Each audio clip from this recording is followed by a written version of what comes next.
Okay. Testing.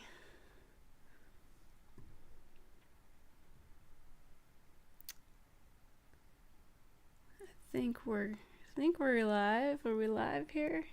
It's always scary getting on the live stream here.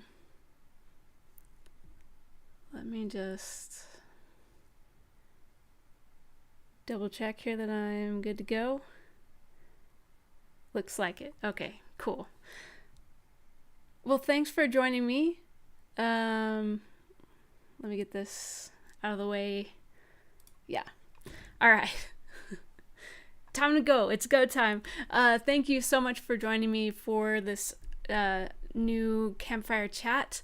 If you're new to this, the point of these is to be just kind of a little bit more raw, a little bit more. It's obviously a live stream, so I'm gonna be stumbling on my words and stuff, but trying to approach some hard topics. If you're new to the channel, my name's Jess. I have multiple sclerosis. That's kind of the driving factor behind my channel, and I'm trying to find a new type of wholeness since I can't find that with the disease that I have. It's a chronic illness. Didn't do anything to deserve it. It just came to me. And so I'm looking for ways to be whole again.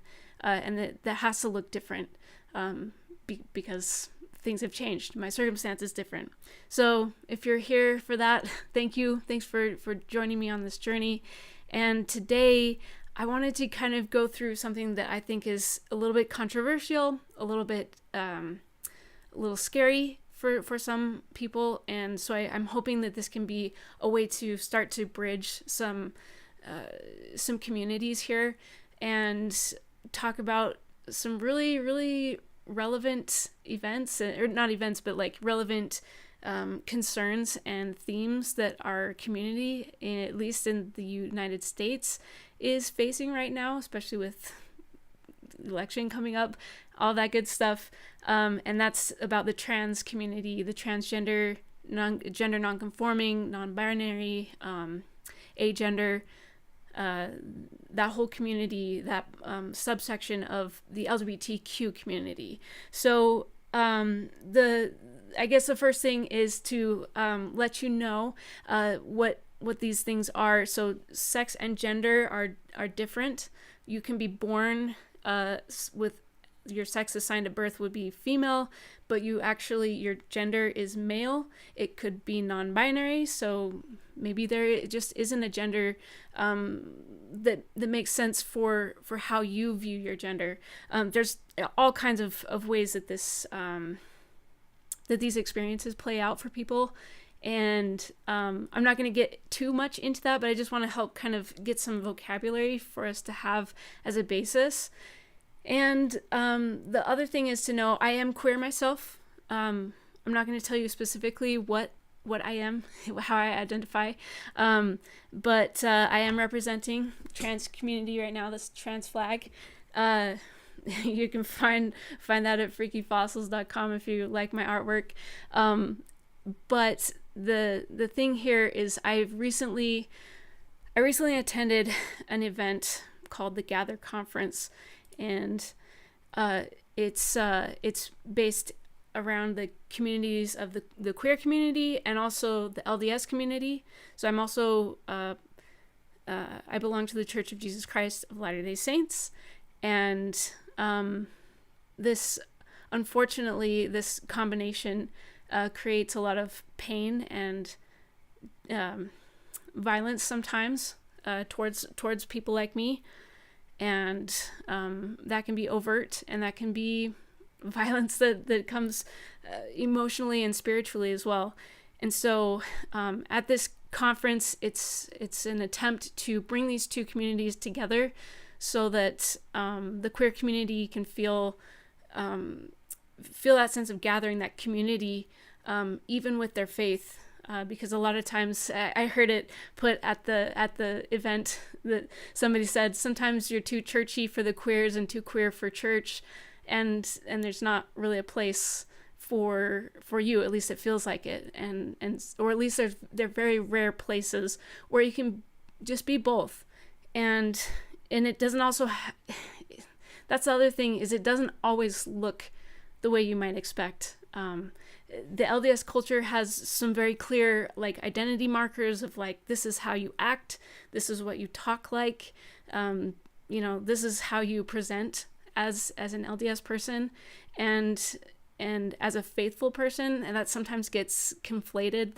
The cultural aspect of the LDS community gets conflated with faith and righteousness and that kind of a thing. And so it makes it really hard for queer people who maybe have to take a step away from church because it's no longer safe. It's no longer a place where you feel like you can attend as your true self. There's a whole gamut of reasons why a queer person might have to take a break or maybe permanently disassociate with the church. And so a conference like this is just a really nice reprieve.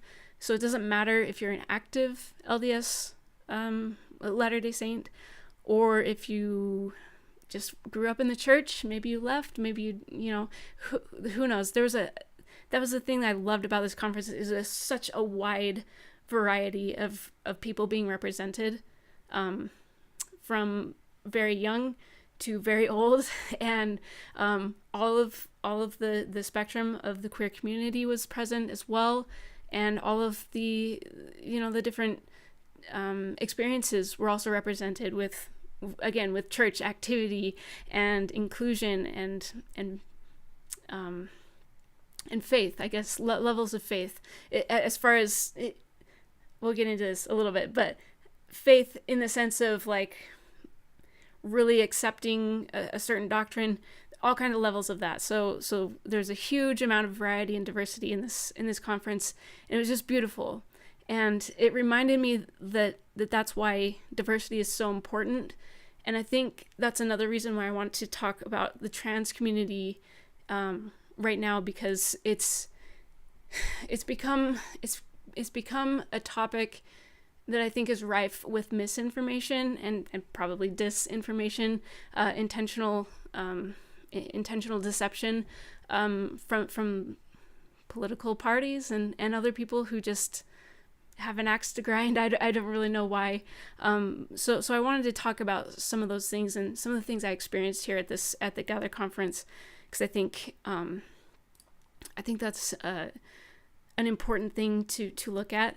The first thing I want to start off with is the trans community is exceptionally tiny. It's like, I think the most I've ever seen of statistics is it's 2.8% of the population. It kind of varies and it's hard to like know for sure, but like 2.8% like of the population period, like that's insanely small. And yet on the news, it almost, and when bills and things come up with legislation, it makes it feel like, oh, the trans people are everywhere, and they're trying to, get your kids, and they're trying to groom people, and they're trying to attack you in bathrooms, and it's like, that's not even like statistically possible. It's like, you absolutely, I can almost guarantee you do know a trans person. But it's so unlikely that you're gonna even have an experience like even just seeing one of them in the bathroom. It's so small, and it's been blown so out of proportion, and that's another reason why I think we need to give special attention to this group, because it's so small. When we take care of the smallest amount of people, the marginalized, the smaller groups, we take care of everybody else. And that's something I've seen with the disabled community. That's something that I believe in professionally, as I've tried to work into. I've tried to develop a lot of emphasis in my work at, professionally with web development, trying to make sure that things are accessible, meaning people with disabilities can still access our website. So like even just that, like, focus on these tiny groups is so important, because it makes it better. It makes a better experience for everybody. If you can actually read the content on the page, even if maybe I do have perfect vision, it just makes it so much better for everybody. And that's what I think we can do with the trans community, is to really give them the attention that they need and the space that they need.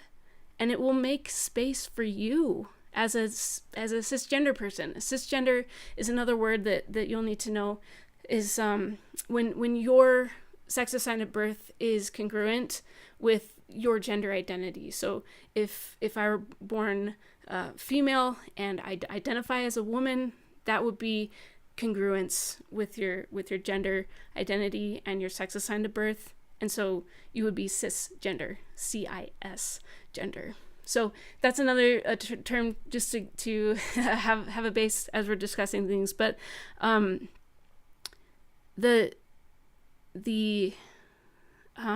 think the crucial part here is listening, and that's going to be the case for every possible minority group, marginalized population, is to listen. And that's another reason why I wanted to do this fireside, or this campfire chat. So let's get into it. I have some notes here from my little notebook from the conference, and I wanted just to highlight a couple of those things that I saw from people that I was listening to. I went to the gender identity breakout sessions, and there was a mother of a trans child on a panel, and they were asked, what is it that you would love for people to know about you? And this panel had a whole range of people from there was a bigender person, transgender male, transgender female, there was this mother of a trans child. So there's a wide variety of voices here. And this mother said that they wish they knew that what they're doing in supporting their child is thoughtful, is prayerful, it is done with much care, and it's not handbook approved, it's God approved. And that's a reference to LDS culture, having to do with the way that the church runs. They have a lot of policies that are published in the handbook, which is what she's referring to. And there's been a lot of pain recently with some changes to that handbook, specifically with transgender individuals. It's a very difficult change that they've made, and they've essentially made it clear that trans people are no longer truly welcome. That may not be what they intended. It's hard to say, but the effect is absolutely palpable. Like it's undeniable that that's the effect that it's had on trans people that are trying to go to church, is that they're no longer welcome. They've been once again put in a tiny box, and are being put technically in more danger in a lot of ways. So another thing that a trans woman said, that when asked that same question about what do you wish people really knew about you, and she said, let me make sure I get this right. We're not a threat, not to your children, not in bathrooms. We are just humans. And I couldn't agree more. You may know, if you've seen any of my other live streams, is that this idea of monstrosity and humanity is really important to me. And it's really important. It's really important to check ourselves when we start using words like they're demonic or monstrous or anything else that makes you not a human, whatever that is. That could be all kinds of things, like, oh, they're just weird, that kind of language. As you separate them, as you're putting them in boxes, as you're putting them away from you, that creates this problem of dehumanization. And that happens all the time with trans community, and it's an absolute tragedy, and it's honestly, I think it's hurting our own society, and I got some proof for that. So if I were to continue, I wanted to also just give you a couple of snippets of things that I saw at this conference that I think are really impactful. They certainly were for me, and I'm gonna reserve the conclusions that I'm drawing from them, maybe until the end, or maybe not. I'm not sure. But I want you to just imagine being here in this conference. Doesn't matter if you're LDS, just imagine that you're there. Maybe you're an ally. Maybe you're just kind of like, I don't know what to do with these queer people. I don't know. Maybe you're in that camp, and that's totally fine. But here you are in this dark room. It's huge. There's, at least 1,000 people there. And you see a couple of these images as you're watching people. There's a mother and their son, and they're hugging each other.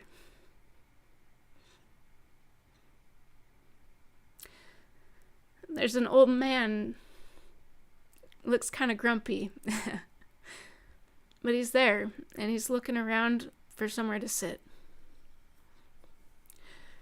There's a pair of teenage girls that come in hand, and they sit on the outskirts of the crowd.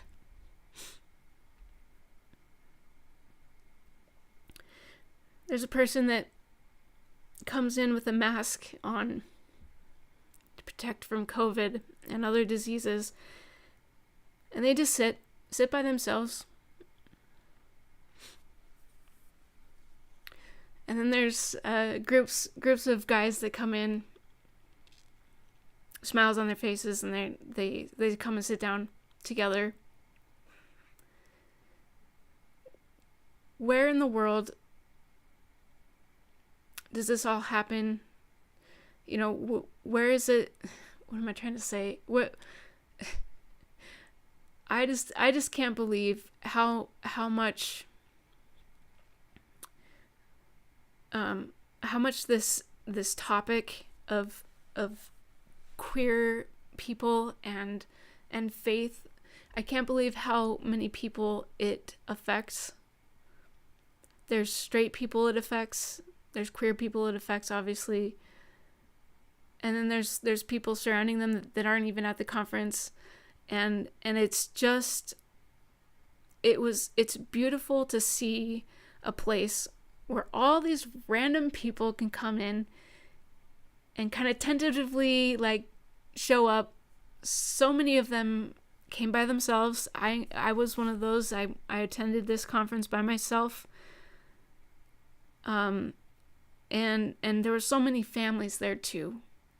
And that's special. That's precious in a queer space, because homelessness is a huge problem with LGBTQ youth, because particularly in religious settings, where maybe the family is very highly religious and expects a lot of things, when they find out that they have an LGBTQ child, way too many of them abandon their child. And they choose the system, they choose the beliefs over family. And it's not just, I gotta show a good example, blah, blah, blah. It's not any of that. It's not helping them see the right path. It's, you know what? You no longer look like me, and I'm going to kick you out. It's like, it's just the most cold-hearted, ruthless thing that I think can be done.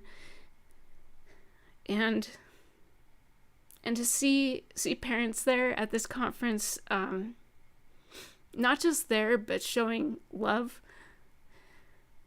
to their kid is so rare, and it's so precious. And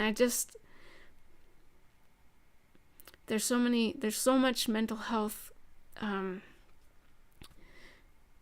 there's so many problems with mental health in the queer community that even just a little bit of connection could have helped. Even just a little bit of acceptance from the family could have helped, and so anyway, I just hope you can start to imagine just so many different types of people, so many different situations, disabilities, abilities, traditionally male, traditionally female, and then also all of the possible spectrum of transgender, gender non-conforming, non-binary.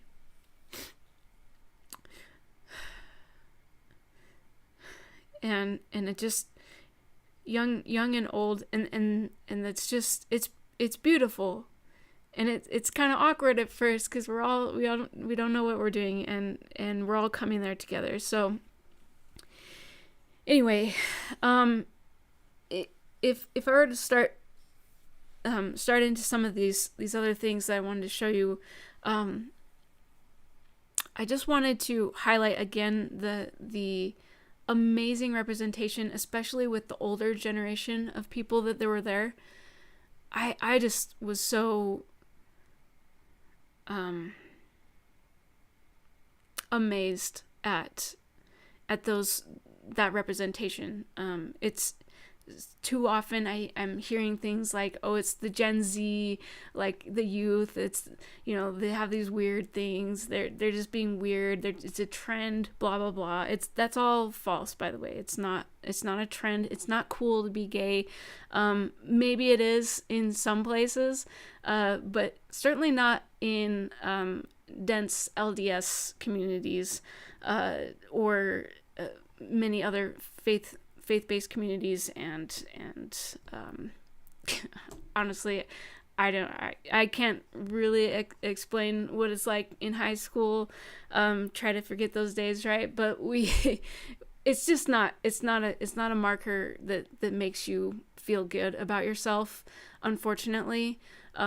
Too often. Maybe there are out there. I'm not saying there's not, but boy, that's going to be rare.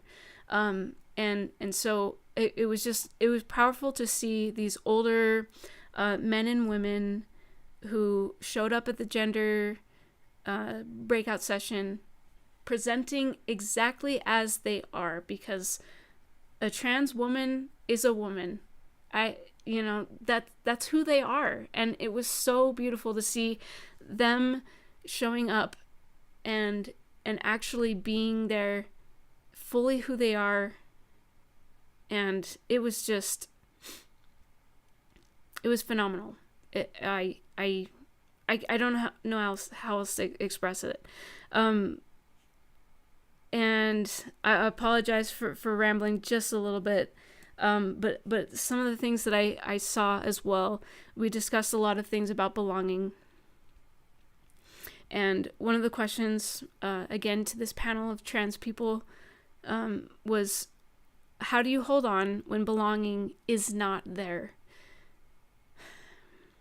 One of the respondents said, the church is not the savior, and I have a relationship with the Savior. Another person said, I always belong to God.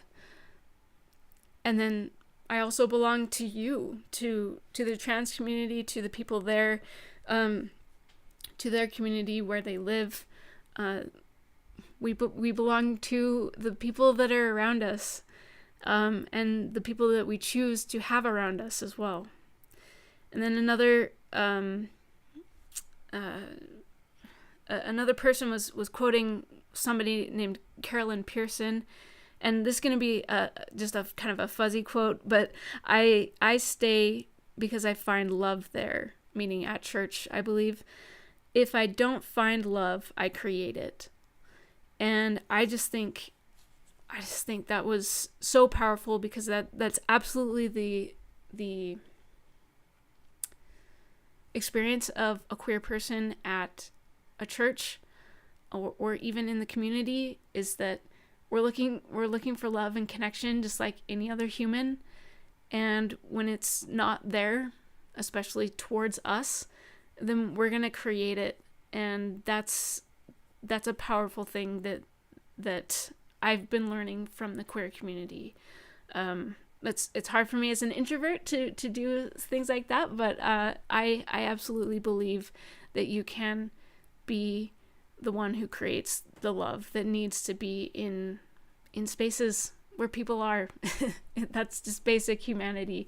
So I wanted to get into some of the some more meat here, right? So here's a couple of things that I've been thinking about as I've been trying to figure out, where does the trans community fit in faith? Where does the queer community fit in faith communities as well? And where does that help me in my own life as well? So separation may not be the healthy way. And I say that somewhat ironically, because obviously it's not. We are humans. We thrive on connection. It's part of our social and biological makeup. It's just how it is. We are social creatures. We need each other. And something I've been thinking about is actually came from Tao Te Ching. And I read the translation by Ames and Hall, which I really appreciate, because it was really an attempt to not Christianize this book, because a lot of translators tend to, at least into English, they tend to bring in kind of like a Christian lens to their translations, and I really appreciate their efforts to make this as culturally relevant as it can be in English. Because this is a Chinese ancient text, and obviously as an English speaker, there's going to be things that we just can't access from it, because our language doesn't have the same features. But one of the things I pulled out of this book was polarity can be a problem. If there's too much focus or emphasis on the separation, the distinctions create an imbalance. And this absolutely resonated with me, especially in concerning the trans community. I loved this. This is kind of a sense that I got from the Tao Te Ching. I'm not entirely sure how explicit it was, or because I feel like there was some clear messaging about the male and the female being part of the same person. But I really just like this, and I wanted to read this this is from the commentary, not the actual text itself, but I appreciate this summary. While splitting up the world and making distinctions within it might seem to have a functional value, it always entails a diminution. Wow, that's a tough word. Sorry, tripping me up. A diminution, which means to make smaller, right? And the most effective way of cultivating order in the world invariably relies upon the power of inclusivity. Now, it kind of seems a little out of context, but to bring it back to the trans community, I love the idea that I found in Tao Te Ching of accessing your maleness and accessing your femaleness at the appropriate times. Because I think that's kind of one of the senses I got from this chapter, was that it's not about gender roles and like putting people in boxes. It's about saying, look, this situation that I have in front of me requires this male attribute, this expression of masculinity. Maybe that's because it requires some power or some assertion or like aggressiveness. or maybe it's something more like submissive, or something where you're listening.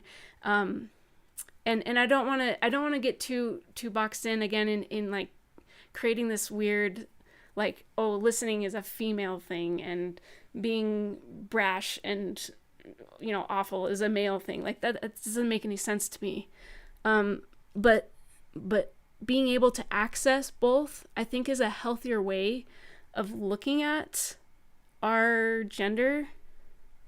And it also helps us to maybe look at the transgender community in a different light too, because I think too often, you know, we're like, well, you were born a male, so you have to do these things. And it's like, well, no, that's not the case, especially for a transgender person. It's based on who you are. And also, I just don't think, I don't think there needs to be such an emphasis on the separation of male and female. I think we can actually get more usefulness out of our society if we were to allow people to express things based on what is presented with them at that moment. So, for example, maybe you know, a woman wants to work, right? That should be under their purview. If they don't want to work and they want to be a mom full time and take care of kids, then more power to them. But don't just say that you have to do one thing because you were born a female. That doesn't make any sense. Like, what if I were assigned to be a doctor, but I cannot do anything in the medical field? You do not want me there. What if we had somebody who is really good at art? What if we said, too bad, you have to be you have to go out and dig holes all day, whatever, like you can't do art because you're male, you have to go dig holes. Like that, it makes no sense. It makes no sense. And that's something that I absolutely love about the transgender community, is kind of breaking down some of those weird boxes that we've created in society that differentiates a male and a female, because it just doesn't make any sense. You know, so it should be based on what is required at the moment. And I don't think we should indulge ourselves in saying it's always masculinity, because that leads to horrible horrible things. We've seen this in certain public figures, you know, in the news. Won't try to be too obvious about who I'm referring to, but being too brash, too aggressive, too much, like it's too much. That's in the phrase there. And same with femininity, is, you know, it can be too much. There's no reason to polarize and to be so dogmatic about these things. And I appreciate this from the Tao Te Ching, to be able to say, hey, I'm gonna access both of these traits, because both of them are good. They both have good things to offer in different situations. And so this was another thing that I found at the Gather conference.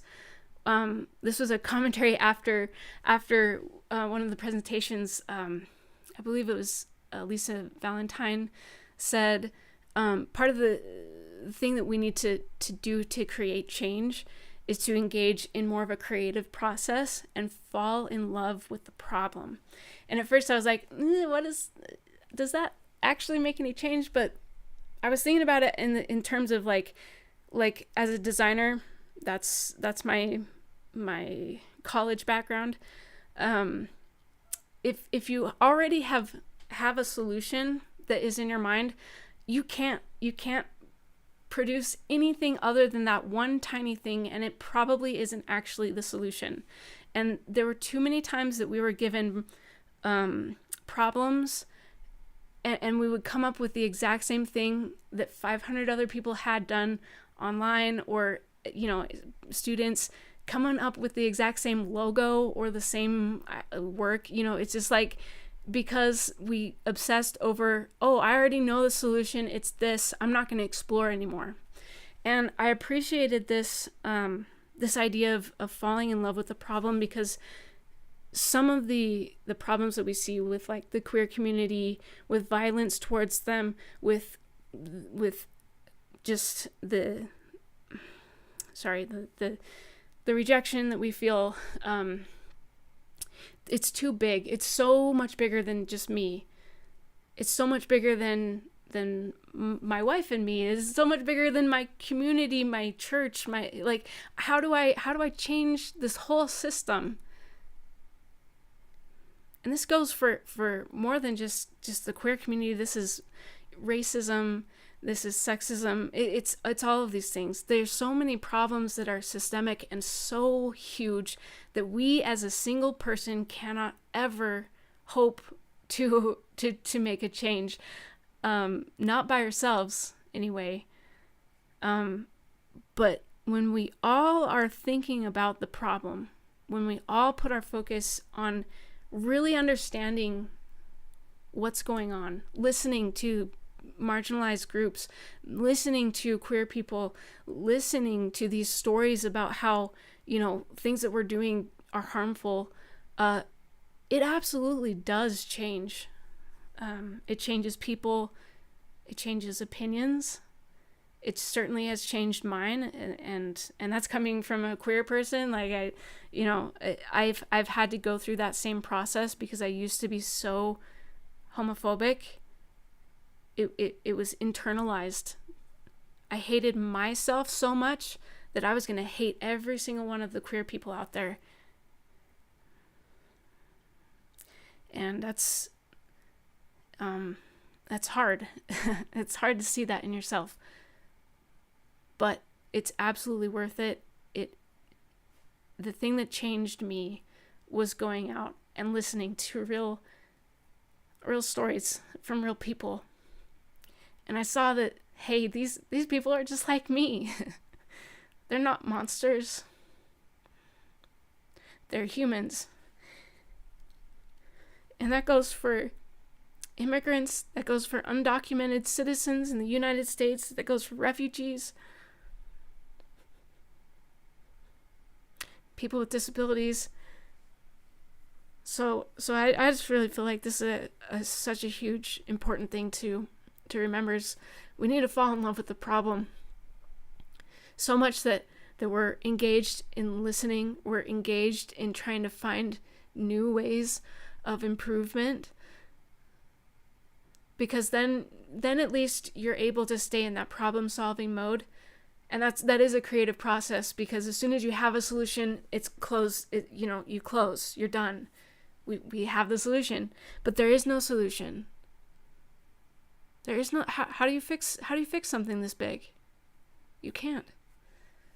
But you can change things that you're doing. You can talk to people. You can encourage them when they're doing things that are harmful, that you've discovered are harmful. And so I just really think that's super important and super key to this whole conversation. One more thing about creativity and Tao Te Ching I also found in chapter 41. Again, this is commentary. This is not the actual chapter of the content of Tao Te Ching. This is from the Ames and Hall translation, but it says waymaking is the locus of creativity, meaning that's like the location of it, right? Where creativity is the self-construing activity of finite events in their processes of becoming. Co-creativity is present both in their beginnings and in their consummation. This function of waymaking as the site and source of creativity is only discovered in and through things. Here's where it gets really good, I think. Further, as the forum of creativity, waymaking must remain provisional and incomplete. Otherwise, true novelty, the spontaneous, uncaused, and unexplained emergence of the new and unique would not be possible. I think that's exactly what they were getting at when they're talking about falling in love with the problem, getting creative. it has to be incomplete because we have to keep improving. We have to keep finding these new things, and this spontaneity is another theme in the Tao Te Ching that I think is really impactful, because it's allowing that space for things to appear, to arise. And it's not through, brute force, which unfortunately is, my preferred method. I'd rather just kind of white knuckle things and try to force things. But allowing space for people, for solutions, for different needs to arise, and to treat those when they arise. I just think that blew my mind. So anyway, I hope you appreciate that. I think ultimately it comes down to there is no one path. And this is something that I think hurts the most for Latter-day Saints. So just in case you missed it, I'm Mormon, or Latter-day Saint, which is the Church of Jesus Christ of Latter-day Saints. I'm also queer, and I think the problem that my faith community has the most is how they treat people who don't quite follow the one path that the culture has decided that there is going to be. That's people who leave the church. That's people who are queer, just period. They may be in the church or out. It doesn't matter if you're queer, you're already off the path in that culture. And the way that we treat these people is absolutely harmful and terrible. And that's if I could change anything about my faith community, it would be that. Focusing on not destroying your own family just because somebody no longer feels safe at church, or they don't feel like this is a good place for them. Maybe it doesn't resonate with them anymore. It doesn't matter what the reason is. There is no reason to cut off family members other than maybe your personal physical safety. I will give you that. Please stay safe, but there is no reason to cut somebody off just because they made a different choice, just because they decided, that their safety, their personal safety was more important, or just because, who knows, there's so many reasons. There are so many reasons why people leave, and it's not appropriate to talk about them like they're dead when they're not. It's not appropriate to make them sound like there's some kind of deserter of the faith when they're not. You don't even know. That's another thing that bugs me, is when people think that the people have left and they're it's almost like it's a personal attack or something. It's like, you probably didn't even ask your child why they left. Do you even know? Anyway, so this idea of having no one single path is so important, because we all have different paths, period. Even in a conforming society or a faith community, there's still going to be more paths than just one. You could end up as a clergyman. You could be just a lay person in the congregation. Those are different paths already. Those are different paths to God. Those are different paths to your faith or to your spirituality. However you want to express that is yours. You're the one who determines your faith, your behaviors, your allegiance, your loyalty. I mean, that's all you. That's all your path. And your path is not going to look at all the same. Even to the people who look just like you, it's going to be totally different. It just is. So I think the confidence and the faith that the trans community has shown me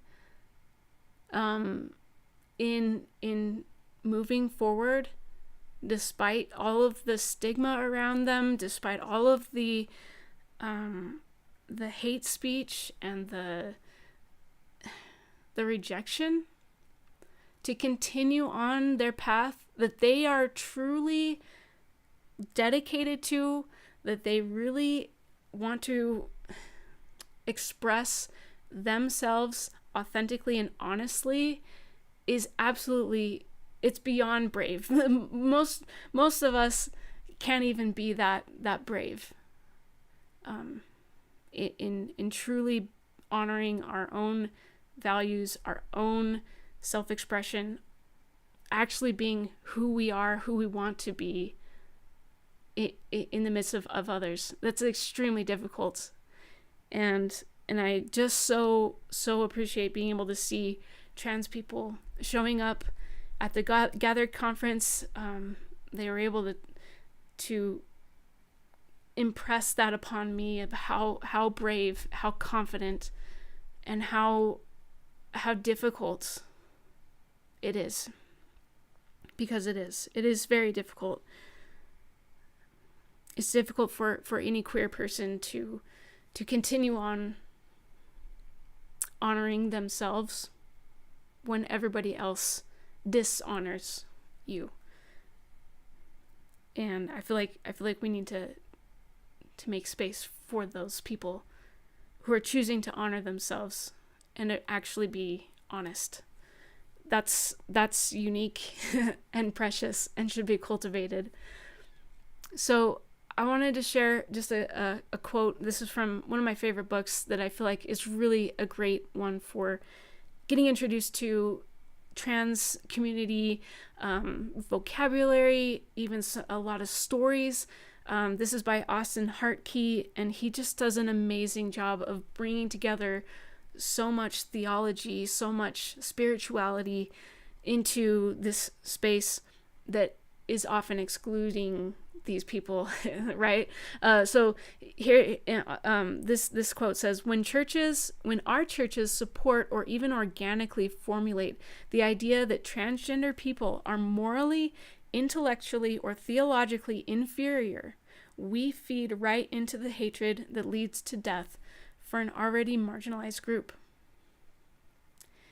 And that's honestly, that's a hard thing to chew on. And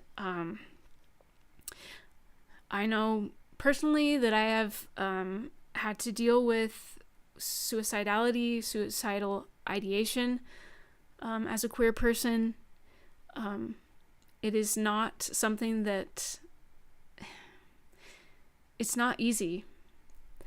And it's not something that I had because I was queer. It's because I was queer in this social context.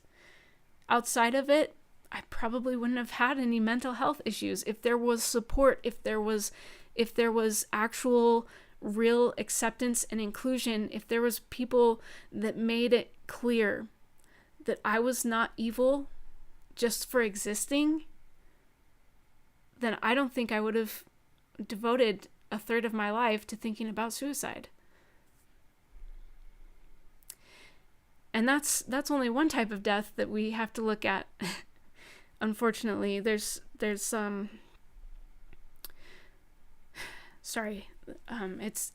really tough to talk about this kind of stuff, but that's what this is for, right?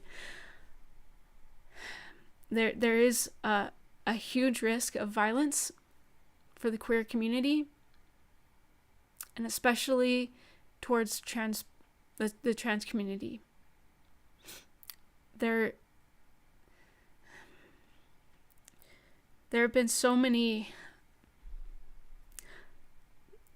accounts of violence towards trans people that it's absolutely baffling when I hear things like how people think that trans people are trying to get into bathrooms to assault people. It's like, that doesn't even make sense.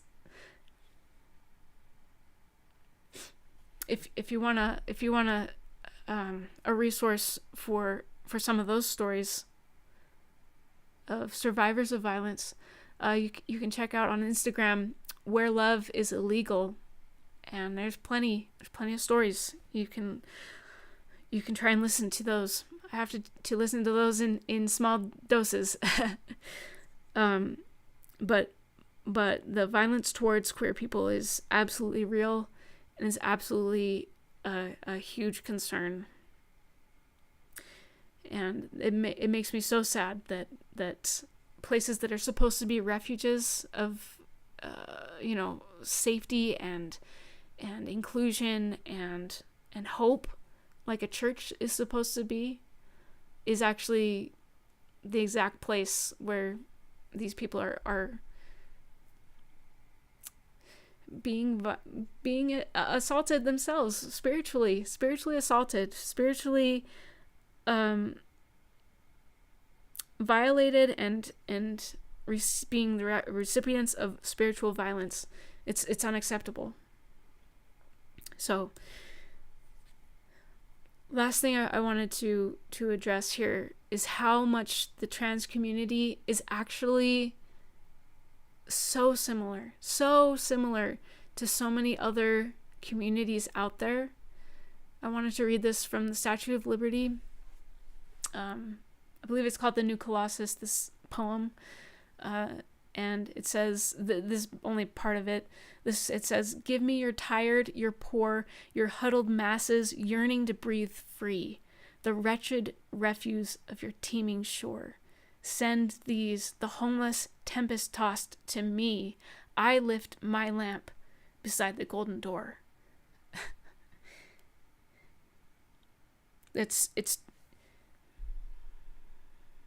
If there was one thing that I could communicate, it's that this is how the US America is supposed to be. Not about exclusion, not about, petty politics and refusal to see people as humans, and calling immigrants criminals and all kinds of absolute just garbage speech, garbage hate speech. It's just unacceptable. This is what the US is supposed to be about. This is what our communities are supposed to be about. Bring people to me. I want to be there. I want to be there for you and you for me. We are a people, a community, and we love each other, and we're going to be here for you who are homeless, who are tempest-tossed, yearning to breathe free. So I hope that we can find ways to listen to all of these stories, the trans stories, the gay, lesbian, bisexual, queer, questioning. All of these stories are so important. There are people, we are us and you are us and we are us. And that includes straight people too, because we're all humans. We're all part of the human family, and that's something we should be guarding against, is breaking up that family. Making sure that our priorities are on inclusion, bringing together, bringing home, giving a home, being that refuge in the storm. This is the America that I hope I see as we're thinking about our votes. So, anyway, it's a tough topic, and I apologize for some of the breaks that I've taken as I've been trying to collect my thoughts, but I just appreciate you coming to spend time with me and kind of a very raw fireside chat, campfire chat here. And I just want to leave you with a couple of resources to consider as you're looking for ways to support people, to learn more from those stories. Here's a couple that I think are really great resources. We've got Hijab Butch Blues by Lamia H. They are genderqueer, I suppose. They certainly are not they don't find themselves in that perfect binary, right? And this is a great memoir of this person. Highly recommend it. The other one that I think is great, this one, there we go.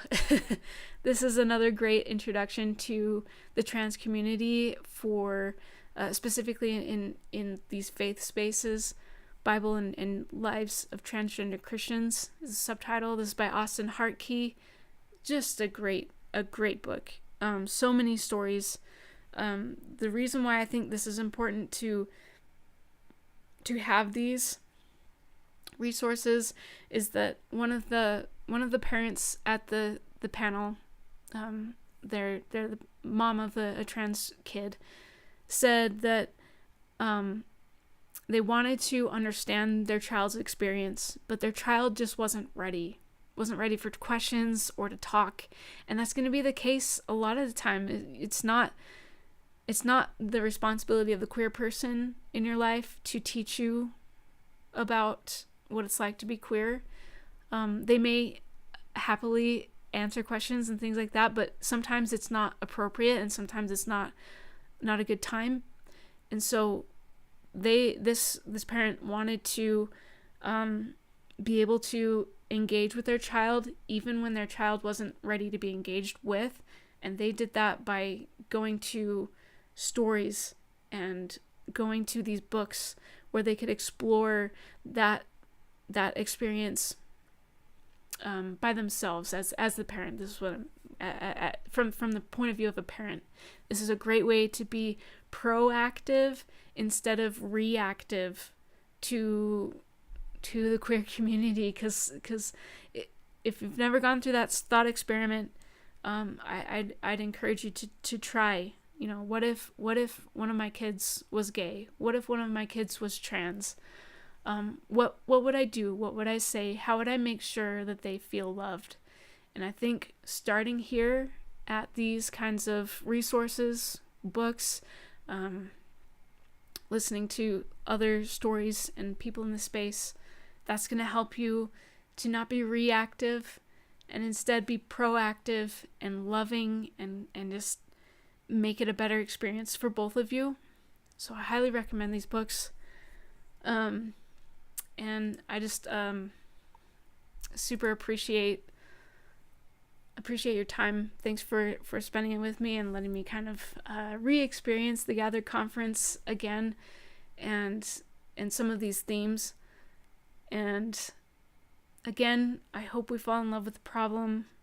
We haven't solved it yet, and I hope we continue to be in that mindset of looking for new ways to show support, to show love, and to extend our communities to include people.